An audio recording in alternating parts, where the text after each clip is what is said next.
अजीज दोस्तों नमस्कार। अजीज दोस्तों, न्यूयॉर्क टाइम्स ने एक बहुत ही बड़ी रिपोर्ट इशू की है, जिसमें बहुत बड़ी रिपोर्ट है, लेकिन उसमें मुख्तसरन ये है कि पाकिस्तान ने कई मिलियन डॉलर खर्च किए और अमेरिका में कई लॉबिस्ट को हायर किया कि वो डोनाल्ड ट्रंप के सामने इनकी पोजीशन बनाए ताकि डोनाल्ड ट्रंप पाकिस्तान को सपोर्ट करे। लेकिन डोनाल्ड ट्रंप ने इसके बदले में पाकिस्तानियों को बहुत घुमाया, आसिम मुनीर को बुलाया और ब्रेव जनरल और ब्रेव लीडर और शहबाज शरीफ से जूते चटवाए। आपने देखा कि शहबाज शरीफ से मिस्र में शरम से शेख में जब इजराइल गज़ा की एग्रीमेंट की बात हो रही थी, सीज़ फायर की, उसमें शहबाज शरीफ ने किस तरह आसिम मुनीर ने और शहबाज शरीफ ने डोनाल्ड ट्रंप के पब्लिकली जूते चाटे। लेकिन इसके बदले में ना तो डोनाल्ड ट्रंप ने पाकिस्तान को कोई हथियार दिए हैं, ना कोई एयरक्राफ्ट दिया है, ना कोई एक्स्ट्रा लोन दी है, कोई ऐसी चीज़ नहीं कि इंडिया पे प्रेशर डालने के लिए पाकिस्तान के इन हरामियों को यूज़ किया। और नतीजे में ये है कि पाकिस्तान के आसिम मुनीर ने इतना कुछ किया कि वो चाहते थे कि अफ़गानिस्तान या इंडिया के हवाले से डोनाल्ड ट्रंप पाकिस्तान की पॉलिसीज़ को सपोर्ट करे, लेकिन डोनाल्ड ट्रंप ने अभी तक ऐसा कुछ नहीं किया। और अब all of a sudden Donald Trump India की फेवर में वापस जा रहा है। इसने कहा कि बहुत सारे Indian great people, by the way, वो मुझे प्यार करते हैं। वो कह रहे हैं कि मैं इस वक्त बेस्ट प्रेसिडेंट ऑफ अमेरिका हूँ, द बेस्ट। और उन्होंने मुझे नया नाम भी दिया है कि मैं इनके लिए एक अच्छा प्रेसिडेंट साबित हूँ। अजीज़ दोस्तों, Now I'm trusting Sergio to help strengthen one of our country's most important international relationships, and that's the strategic partnership with the Republic of India. It's a big deal. India is home to one of the world's oldest civilizations, the largest country in the world, actually, and it's got over 1.5 billion people. And we have a fantastic relationship with the Prime Minister, Modi, and Sergio has only enhanced that because he's become already friendly with the Prime Minister, knowing that Sergio is going to be the ambassador they would call constantly to say, let's get to know this man, and they like what they see. So I know you're going to have a great success over this. It's a very important relationship. But it's also the fastest growing middle class, and it's an important economic and strategic security partner in the Indo-Pacific region. It's an amazing country, actually. 1.5 billion people. China has 1.4 billion. Those are two big countries. As ambassador, Sergio will work to fortify our country's bond, promote investments in key U.S. industries and technologies, increase American energy exports, and expand our security cooperation. And, you know, we're making a deal with India, a much different deal than we had in the past. So right now they don't love me, but they'll love us again. We're getting a fair deal, just a fair trade deal. We had pretty unfair trade deals. They're very good negotiators, Sergio, so you have to take a look.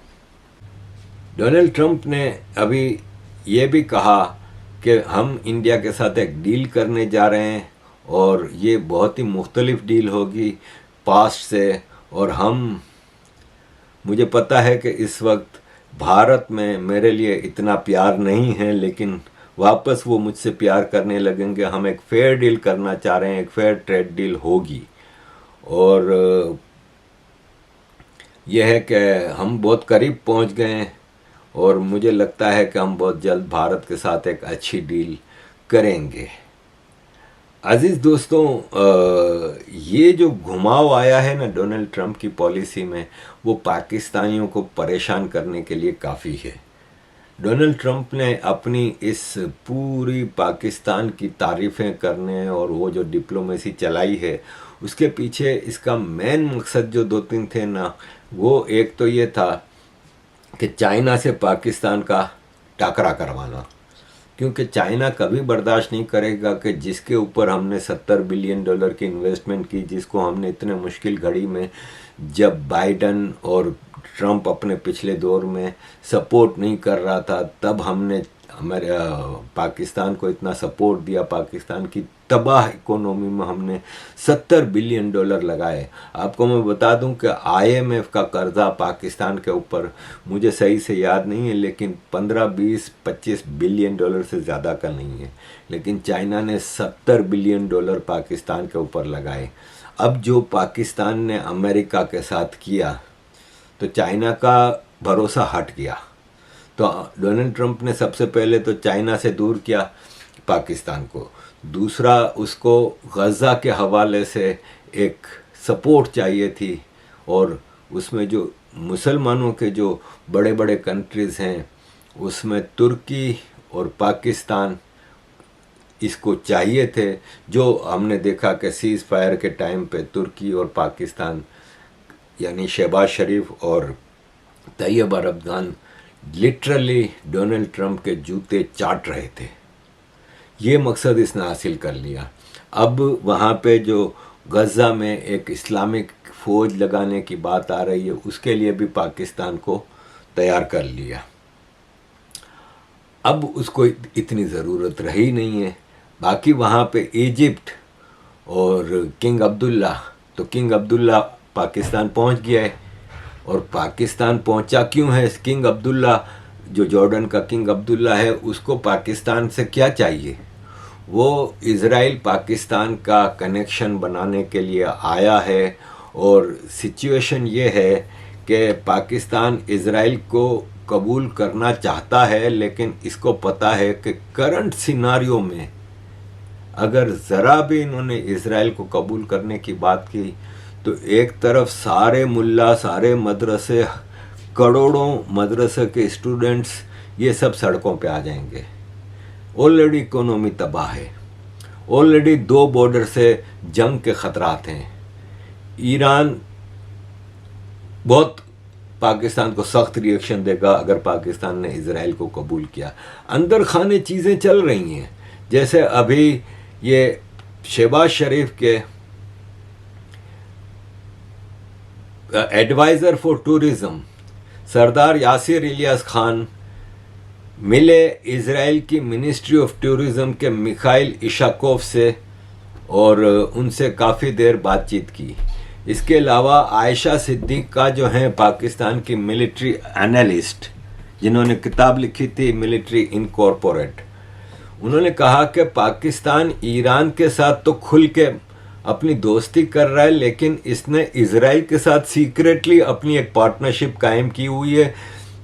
Even Israel ने पाकिस्तान को हथियार बेचे हैं ताकि Iran को इस area से हटाए जाएं, कमज़ोर किया जाए। और पाकिस्तान के हथियार, इज़राइल के हथियार पाकिस्तान पहुंच चुके हैं। और अरब कंट्रीज़ भी चाहते हैं कि पाकिस्तान ईरान का सफाया कर दे। और ये आयशा सिद्दीक़ा ने एक बहुत ही ख़तरनाक बात बताई है। इसके अलावा इज़राइल ने तुर्क फ़ौज को गज़ा में लगाने की मना कर दी है। There will be no Turkish boots on the ground in the present, in the past, in the future, specifically in the International Stabilization Force. लेकिन पाकिस्तानी फ़ौज पे ऐसी कोई पाबंदी नहीं है। ये Iran, China, Russia, central Asia, ये सब इन चीज़ों को बड़े गौर से देख रहे हैं, और ये पाकिस्तान को बहुत भारी पड़ने वाला है।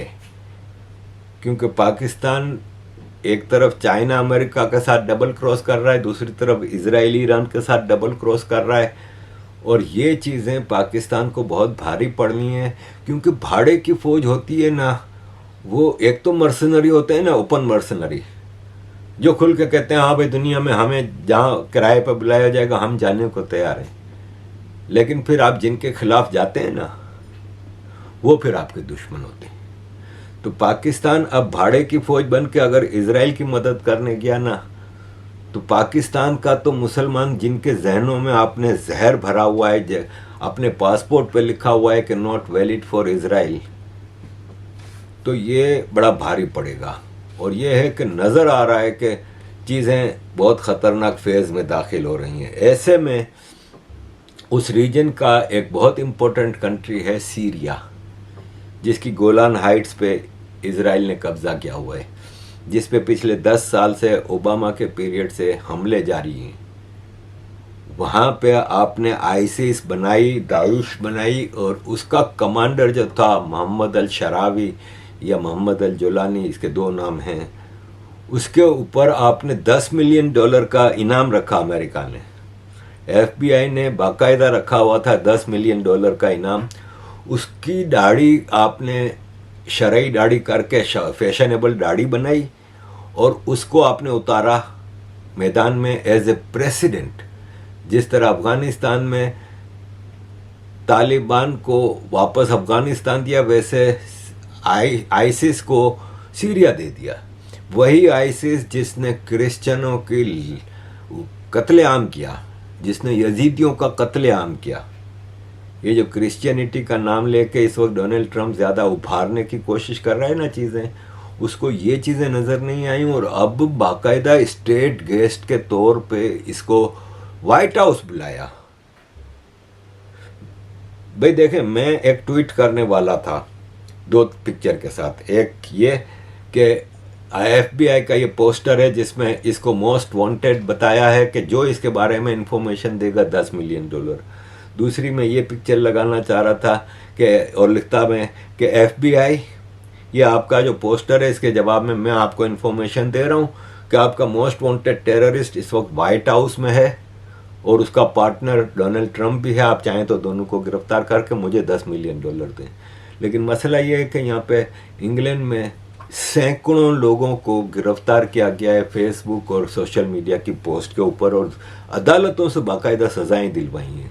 फ्रीडम ऑफ स्पीच यहाँ पे ख़त्म हो गई। तो मैंने फिर वो ट्वीट नहीं की कि मेरे को कितने पैसों का फ़ायदा होगा या मेरे को कितना इससे फ़ायदा हो जाएगा।